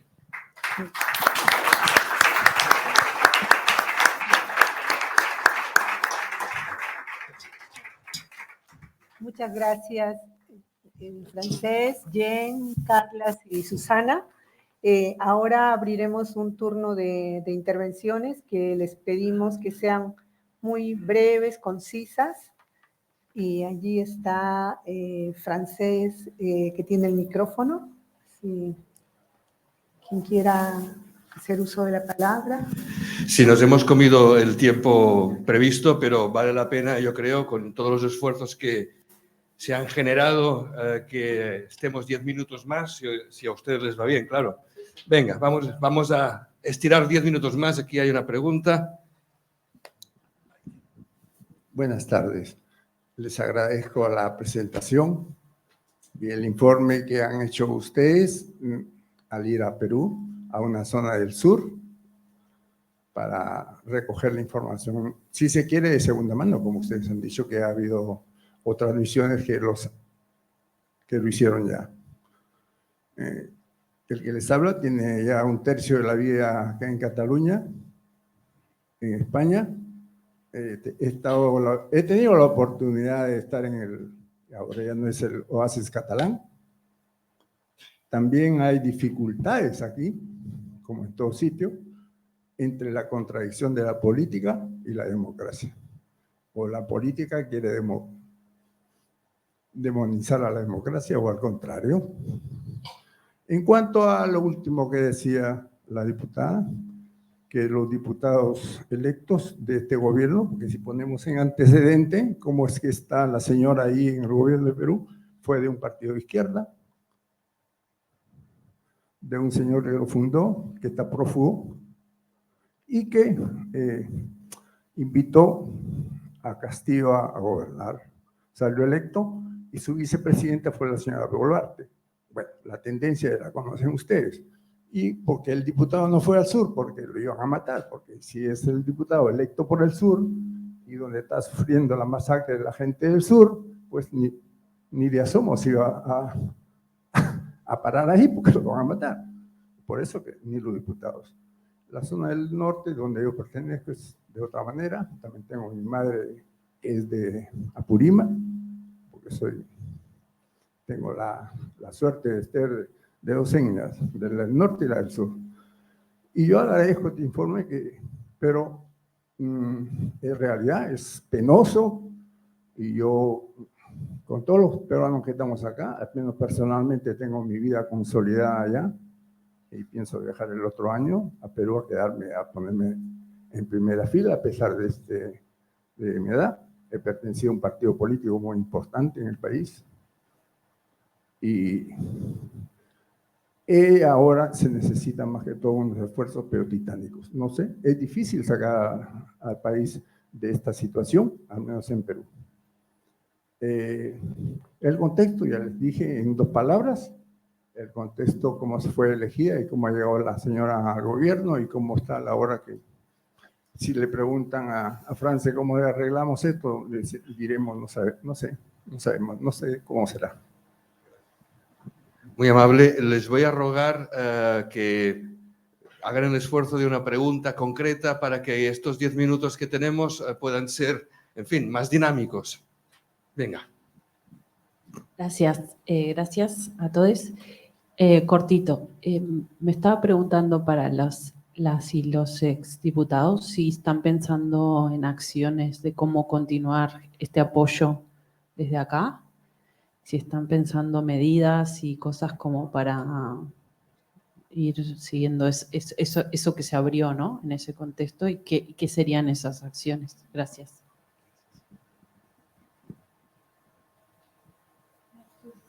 Pero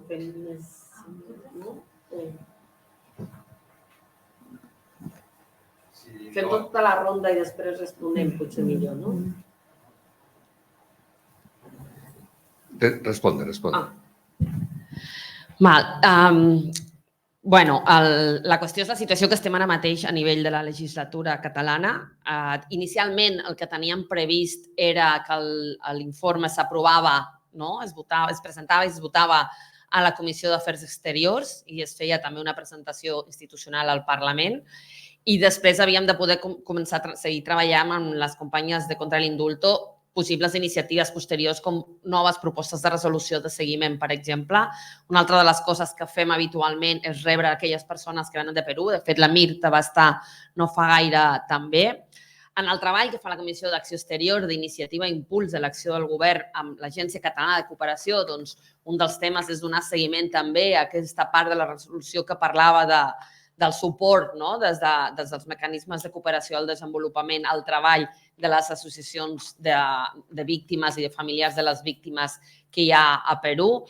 I, evidentment, jo crec que és el sentit que té la feina que nosaltres fem és sobretot si es fa treballant mà a mà amb les organitzacions de peruans aquí i amb les organitzacions de peruans en allà. Nosaltres sempre intentem que les iniciatives que presentem a la Comissió d'Acció Exterior es puguin treballar conjuntament, tant sigui a demanda de la societat civil dels països del sud com a demanda de les organitzacions d'aquí. I sí que és veritat que a vegades ho havíem parlat, no? Que hi ha iniciatives molt potents a Catalunya que han funcionat molt bé, com la Taula Catalana per Colòmbia, que formen part moltes ONGs d'aquí, institucions d'aquí, organitzacions també de la diàspora colombiana aquí, i que té un treball molt constant de relació i una capacitat d'incidència molt alta, i que creiem i valoràvem en algun moment que seria molt interessant poder crear espais com aquests semblants per a altres països on estan vivint aquest tipus de situacions de vulneracions de drets humans, perquè al final el que t'acaba donant la capacitat d'incidir i de visibilitzar és que hi hagi un treball constant i que sobretot no sigui un treball que es fa només tancats al Parlament, sinó que és un treball que es pugui fer treballant amb la societat civil organitzada tant d'aquí com dels països de Perú, Equador i els països que siguin treballant conjuntament. Crec que és una de les coses que realment més podem fer per donar seguiment al que ha sortit a l'informe. I, evidentment, seguir tot el que puguem l'actualitat que està passant a Perú i denunciant quan puguem totes les vulneracions, perquè, insisteixo, això té molt a veure amb la feina que puguin fer els companys i les companyes peruanes aquí a Catalunya també. Uy, solo 3, ¿vale? 3 y nos vamos. 3, ¿eh? 1, 2 y la tercera. Buenas noches. Una pregunta muy concreta y concisa. Esta reunión ha sido citada para todos los peruanos. Bien, yo me pregunto, y quiero que me conteste de una forma muy concreta también, ¿por qué este informe no se ha hecho en español para poder comprender en todo su contexto todos los trabajos que han ido a hacer a Perú? Entonces, aquí, para entenderlos a ustedes en su totalidad, ¿por qué no se han permitido hacer el informe en español? Porque nos sentimos un poco carambas, apartados, digamos, ¿no? Porque estamos en España y nosotros queremos escuchar o deberíamos de haber escuchado en español. Así. Si os parece, vamos a juntar las tres últimas, ahora sí. La segunda era allí. Hola, buenas noches. En primer lugar, agradecerles lo de la misión, el hecho de dar visibilidad a un problema en el Perú tan grave y que muchas veces parece que se tapa o internacionalmente se sabía muy poco. Por ese lado, agradecerles que hayan mostrado mucho de la realidad allí. Y por otro, tal vez una pregunta más de estrategia política, ya que ustedes son o han sido políticos. ¿Qué se le puede plantear a la sociedad para que reaccione?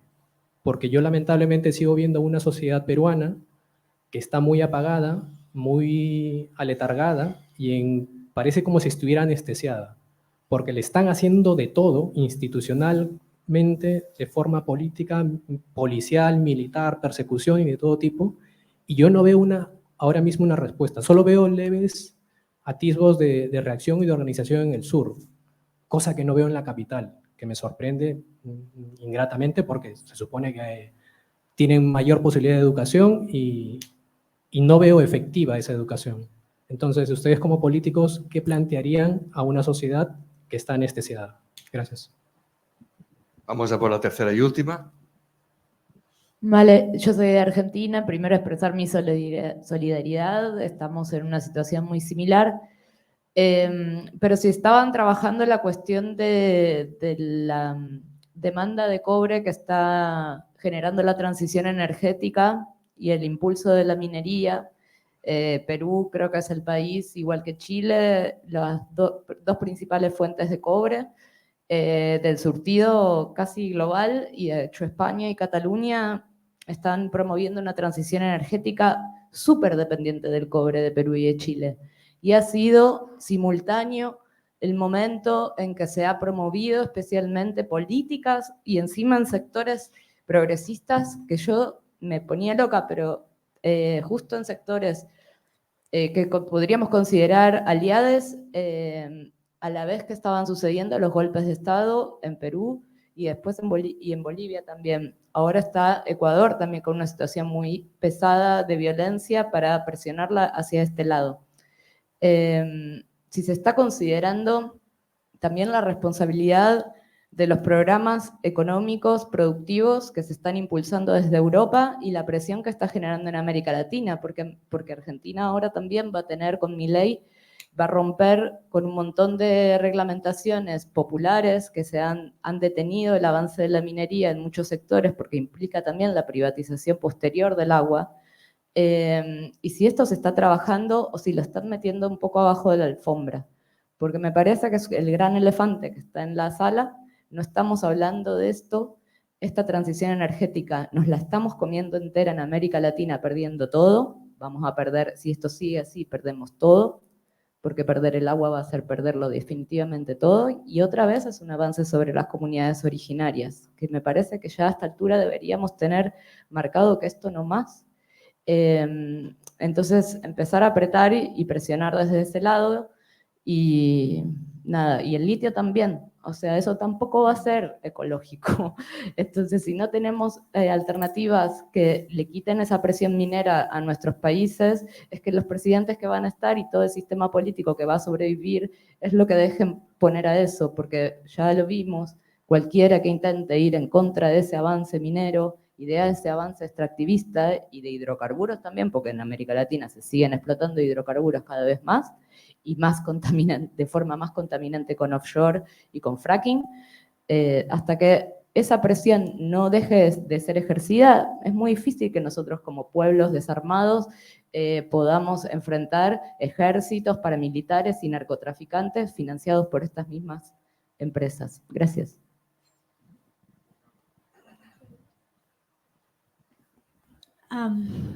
Yo quería contestarle al compañero porque evidentemente no hay una respuesta única y creo que en las grandes crisis políticas, democráticas y de institucionalidad, tanto los factores que la desencadenan como como la respuesta es multicausal, pero desde la humildad del conocimiento que tenemos del Perú, del tiempo que pasamos allí y el tiempo que hemos estado elaborando el informe, la sensación que yo me traje del país es que para poder dar una respuesta a la crisis de valores democrática, institucional, social y cultural, primero deben cohesionar sus propios territorios, porque la fractura que había entre el norte y el sur, y más concretamente Lima y el resto del país, era tan grande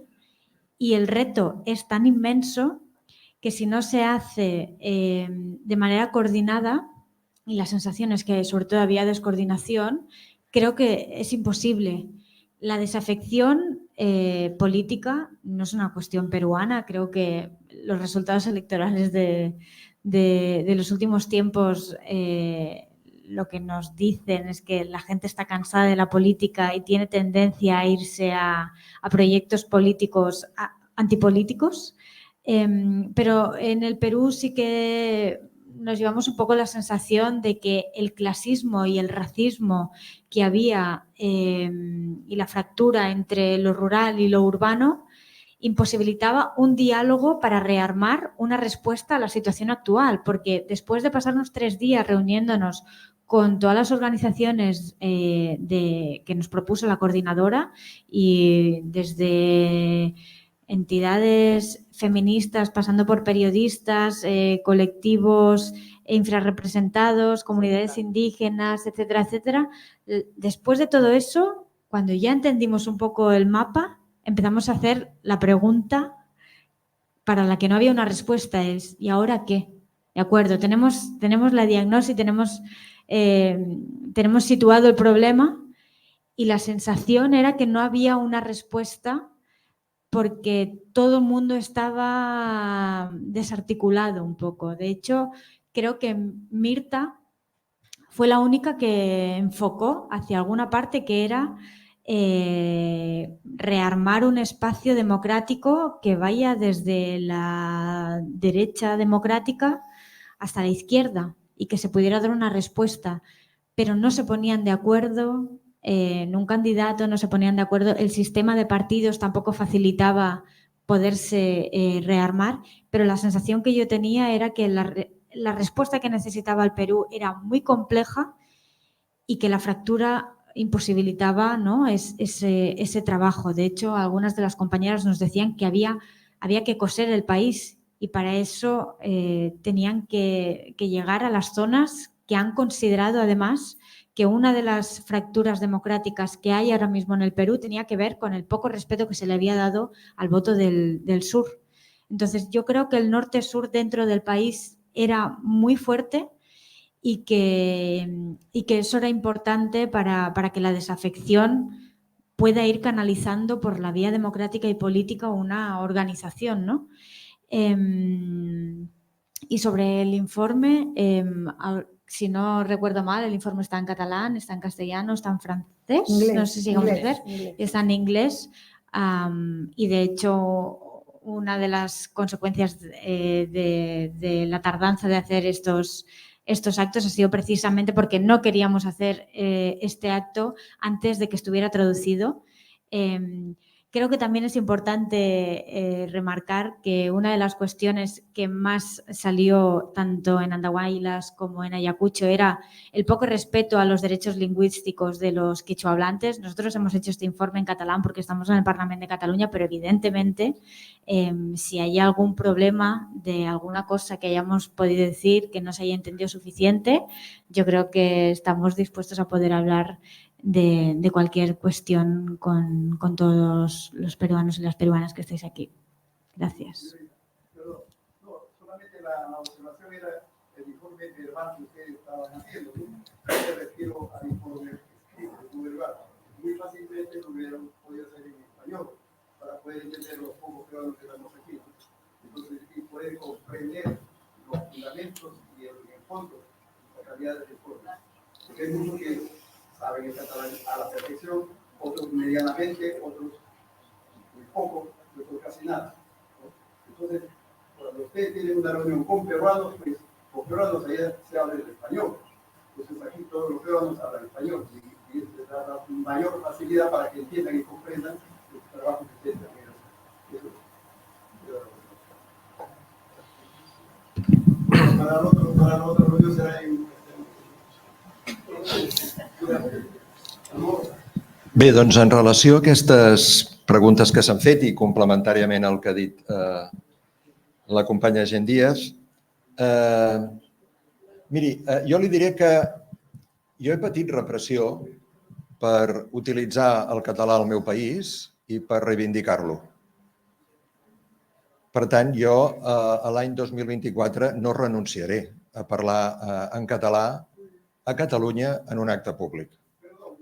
Sent com és la llengua catalana, també una llengua comuna a Catalunya, sent com és la llengua catalana una llengua pròpia de Catalunya i sent el català com és una llengua cooficial a Catalunya. Per tant, per totes aquestes raons, perquè he patit repressió per utilitzar el català per reivindicar-lo, perquè és una llengua comuna a Catalunya i perquè és una llengua pròpia i cooficial a l'any 2024, honestament, per una raó democràtica,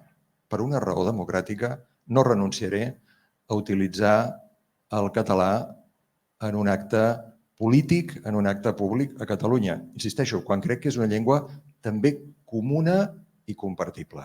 És una posició tan respectable com qualsevol altra, però com que vostè ho ha preguntat, doncs li responc des del meu modest punt de vista. Pel que fa a la pregunta que ja ha contestat la gent, una opinió absolutament personal. En aquests moments ja estem parlant des d'un punt de vista estrictament subjectiu i personal en aquest torn de debat i de preguntes. Sincerament, jo crec que en aquests moments el nivell de deteriorament institucional a Perú, el nivell de degradació democràtica de les institucions de l'Estat i, a més, la voluntat de l'actual poder al Perú de perpetuar aquesta situació, de convertir-la en una situació estructural. Per això l'atac a totes les institucions que intenten encara defensar la democràcia, per això la legislació a favor de la impunitat i de la perpetuació en el poder dels que ara hi estan, etcètera. Jo crec que és intentar guanyar temps creant les condicions perquè quan es convoquin eleccions el fujimorisme pugui tornar a instal·lar-se en plens poder al conjunt de les institucions de l'Estat. Aquesta és la meva percepció. I, per tant, aquesta situació és tan estructural i el grau de deteriorament democràtic de les institucions és tal que crec que per tal de revertir aquesta situació, com a mínim, cal una fase d'una fortíssima mobilització popular, d'una forta organització política a nivell comunitari o d'una forta politització de les organitzacions comunitàries, un altíssim nivell d'organització social i sindical per confrontar l'Estat i crear unes condicions democràtiques per tal que pugui ser restituïda la democràcia al Perú i que es puguin celebrar unes eleccions reals, realment democràtiques, no unes eleccions preparades per tal que, insisteixo, és la meva opinió personal, em puc equivocar, que el fujimorisme es torni a reinstal·lar en el poder a través d'unes eleccions condicionades per una situació de cop d'estat previ. I per últim, pel que havia preguntat la companya, crec, d'Argentina, jo en la meva intervenció ja he explicat que el que constatem és una aliança entre determinats grups de poder social, polític i econòmic al Perú i l'extractivisme a nivell internacional. I aquest és un problema global, no només al Perú. El capitalisme actualment està en una fase de desenvolupament en què pugna de forma molt violenta pels recursos, pels territoris i per les vies de comunicació per transportar aquests recursos, amb especial focus en determinades matèries primeres estratègiques. I per tal de garantir aquest subministrament, el capitalisme està en una fase molt violenta i altament militaritzada. Ja ho estem veient amb la proliferació de conflictes militars arreu del món. Els estats fallits o els estats feixistes són la millor estructura política per gestionar aquesta situació. Un estat fallit o un estat feixistitzat, governat per l'extrema dreta, organitza i disciplina la societat de tal manera que és la millor situació per tal que el capitalisme pugui desenvolupar-se amb garanties en aquesta actual fase del seu desenvolupament. Per això veurem, lamentablement, intents, espero que fracassin, però alguns els veiem com s'estan donant, d'estats fallits o d'estats feixistitzats per tal de facilitar aquest extractivisme. Per tant, aquest és un problema que es dona al Perú però que hem d'abordar i confrontar a nivell global. Sí, jo crec que ja han contestat els companys, són les 9, per tant, per mi em dono absolutament per representada pel que han dit la Gent i el Carles. Doncs moltes gràcies. Úrsula, si vols dir alguna Sí. cosa abans de cloure.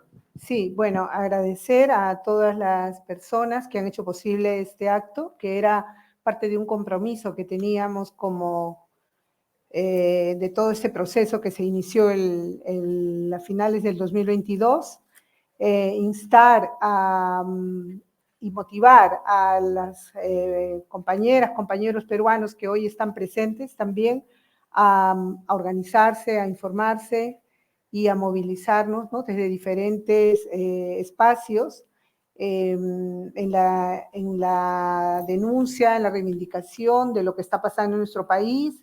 Creemos también que es importante poder buscar información que sea veraz, porque hay tanto fake news y tanta información distorsionada, y también poder tener esos puentes con nuestro país, con organizaciones que están trabajando. Hay muchas maneras de incidir y de apoyar. Esta es una de las que nosotras como colectivo hemos iniciado, que ha sido un camino muy arduo y nos queda todavía el compromiso de poder continuar, de la denuncia, la visibilización de lo que está pasando en el país.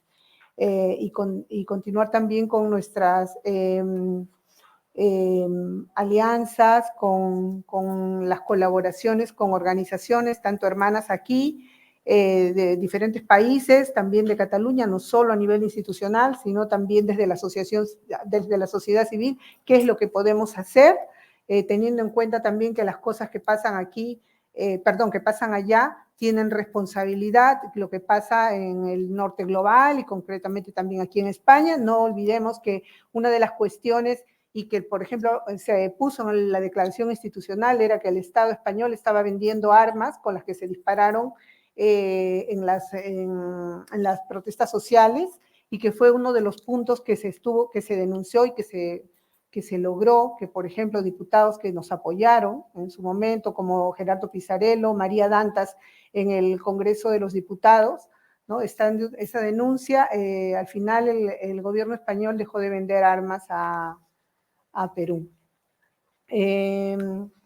Muchas gracias por todos y esperamos que nos veamos en otro momento. El 8 de julio hay una nueva cita, que es la presentación de un documental, Las Cautivas, que es está basado en la Guerra del Pacífico. Y muchas gracias a todas, a todos por estar aquí presentes.